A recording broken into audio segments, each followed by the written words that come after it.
We've been studying about some of the times where there's a lot of different groups of people that are taking lands, and we have incursions and raids.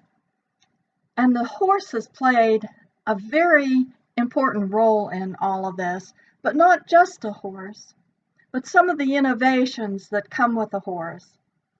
On the picture here on the left is a very famous person called Xenophon, who was a Greek and, among other things, trained horses as war chargers. And these were nice, large horses. But what his method was is still used today, as you see over on the right, which is the Royal Lipizzan stallions and haute école dressage.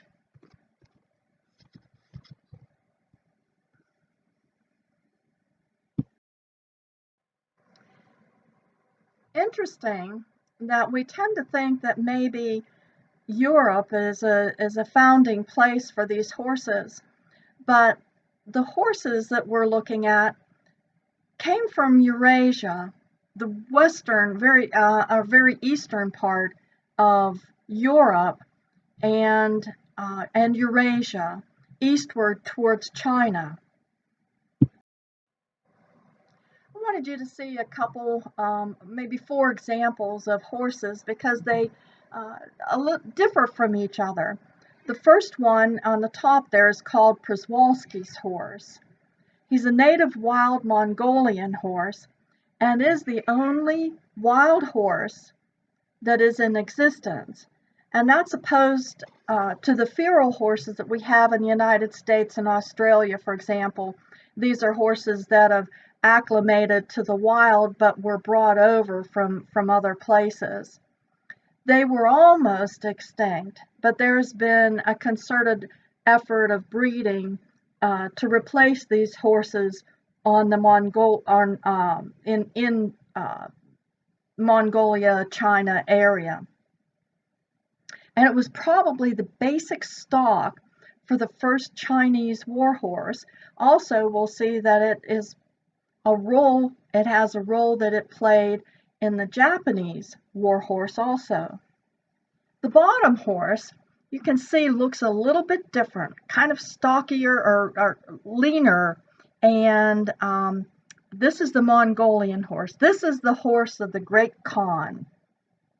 I found a picture with a working saddle, and this is a current working saddle that they use even today. These horses typically would eat nothing but grass. They required very little water. This is how they were used for the Khan, for the Mongols.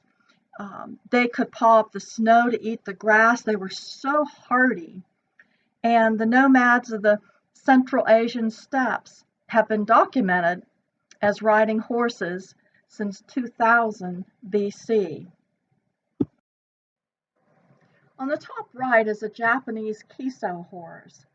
And you'll see that this still shows some, it says dental similarities with the Mongolian domestic horse, and until recently, the extant wild Przewalski's horse. So you can see it almost looks a little bit more like the Przewalski than it does the Mongolian, but it is indigenous to Japan, which is interesting because you wonder if it might not have gone from a land bridge at one time and ended up in Japan on their main island.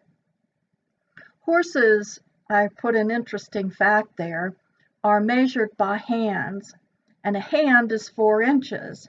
Now that's if you put your hand with your fingers pointing to the left or to the right and go mark your hand that way, 4 inches. At the bottom, there's a really pretty little horse there on the right. It's a Persian horse called a Caspian horse. It's almost 1.5 hands shorter than the Mongolian horse.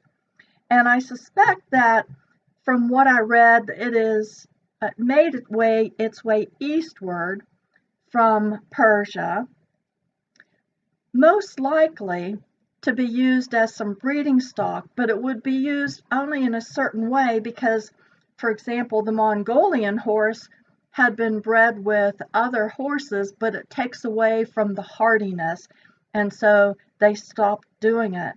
But this little fellow pulls carts still and is an extraordinary jumper, very agile, so that has some really good qualities. On the left is a picture of King Darius in a chariot that's being pulled by a cast horse. But before riding came the pulling. And I have two pictures here of horses that are pulling. In Central Asia, peoples domesticated the horse and used it for pulling chariots. Later, they migrated with their horses and chariots to the Middle East, India, and Western Europe, where they settled, and with them they took the composite bow. And on the right, both of these are current pictures, obviously. Horses could pull more weight, and they're more adaptable to some of the innovations that were happening during our time of study in farm equipment, and they were stronger than oxen. These are two of the innovations that we're looking at. The throat girth had not been improved upon until the Chinese developed what they call a breast strap or breast collar harness during the Warring States era in China. The Chinese breast harness became known throughout Central Asia by the 7th century and was introduced in Europe by the 8th century. It's the type of harness that puts pressure on the sternum where the line of traction is directly linked with the horse's bones. So it has an ability to what they call full exertion. It was in universal use by the time of the Chinese Han Dynasty, and it's depicted in lots of artwork and carvings from that time. This type of breast strap and harness became known in Central Asia and elsewhere with the Avars, the Magyars, Bohemians, Poles, and Russians during the 7th to 10th century. After Central Asia, the first breast strap harness was spread to Europe by the 8th century and became more widespread then in the 9th century. And we had some studying on the Magyars, and this is something that they would have used back in those days. In the bottom, there's a horse collar, different from the breast collar. This is a working collar, and it's very interesting because it came into general use in Europe during the 12th century and was one of the most important inventions of the Middle Ages. Yoked like oxen in the old European manner, horses had pulled inefficiently because their harness passed across their windpipe and choked them as they pulled. It took them this long to figure this out. This padded horse collar pressed against the animal's shoulders and thus did not choke him. Use of the horse collar sped development of transportation and trade and greatly increased the use of the horse as a draft animal. Now, some of the transportation that we've seen with chariots and so on don't use this because it's a light utility vehicle that they're hauling. But when it's something heavy, if they're bringing out wood or have a heavy wagon that they're pulling, you might see this kind of on them. This was a great picture of a Mongol warrior on horseback as he's preparing a mounted archery shot. Now, the tactic for the Mongols that they practiced was to shoot when all four hooves were off the ground, which means you have to have a really fast shot. You have to know your horses. The Mongol soldier was just different from all the other soldiers. He relied on his horses to provide him with food, drink, transportation, armor, shoes, ornamentation, bowstrings, rope, fire, sport, music, hunting, entertainment, spiritual power, because they were very, very spiritually attached to their horses. And in the case of a Mongol warrior's death, a mount to ride in the afterlife. And each warrior would bring a small herd of horses with them, 3 to 5 being the average, but it could go up to 20 as remounts, so that they alternated horses. They always rode a fresh horse. Here we get into some innovations that's going to help us see who it was and why it was that in warfare certain peoples came up on top. On this particular slide, we see stirrups in pairs, and the next slide we'll look at treed saddles. The first stirrup, as it says on the bottom right, was one leather loop. Now this may be something that they used only for mounting and wouldn't have kept their foot in that one stirrup or that one leather loop.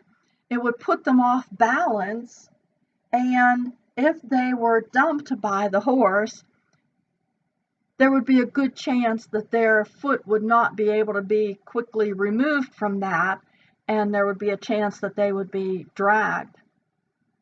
So when they came up with the innovation of having 2 stirrups, which came from China, a great place of innovation, 2 metal stirrups, they would have straps that attach to the saddle with these metal stirrups, put their foot in one, mount, and when they mounted, put their other foot in the other stirrup, and that way they were evenly balanced, and it started to give them some real mobility. And that, along with the next page, we'll see what really made a difference. These are saddles with saddle trees. The earliest saddles, if you can call it that, were probably what the Assyrians used, which were blankets, perhaps with what they call a surcingle, or a strap that goes around the horse's belly, to help keep the blanket on, a breast strap, and a crupper to try to keep it in place. A breast strap at the front to hold it, and a crupper that you see on the back that goes around a horse's tail to help keep it from falling off that direction. So originally, cavalry would have ridden and fought sitting on this kind of a saddle or this kind of a blanket. But between 3 BC and 1 CE, leather saddles were made, which was an improvement for both the rider and the horse. The tree that you'll see on the very left is a wooden, what they call a wooden tree. This one is for a Western saddle, and on the bottom of your screen near the center is a tree that is for a modern English saddle.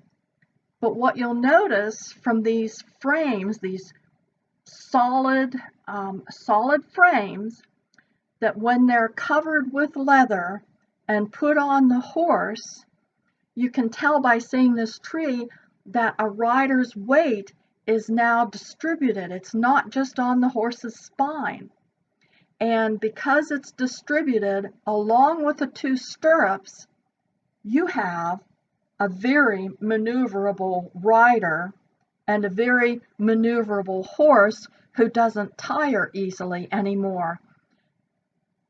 This is a combination of innovations that made a huge difference in a war. So how the horse, some wood, and some metal changed the world, just to review. Horses first domesticated on the steppes of Western Asia and Eastern Europe. The horses in Mongolia, China, and Japan, for example, were some that were bred and trained to use in war. Though much smaller than the horses we see in movies in the West today, these were sturdy little horses with really good hooves. They didn't need shoes, and they had the ability to live off the land. At first, they were used for pulling. They pulled chariots.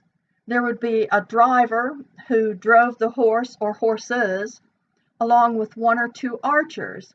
That way, they could be in a chariot and wage war. But this mode of warfare was eclipsed by the innovations of the two metal stirrups and the wooden treed saddle. One exception was that the Chinese, in some places, held on longer to the chariot as a defensive mode because they still used the crossbow that shot a longer distance than the composite bow that the Mongols or another invading army would have with them. As invading armies became better equipped with the two stirrups and a saddle with the tree, the horses lasted longer and the warriors could turn and shoot from behind as well as to the front or side, as seen in the picture to the right. The advantage in warfare was clearly with the well-bred, rugged horse and the well-trained men of the cavalry. Also, you notice on the picture on the right from the Mongol army that the bow is a little bit different from what we're used to seeing as a recurve bow, and that bow is specifically known as the Mongol bow.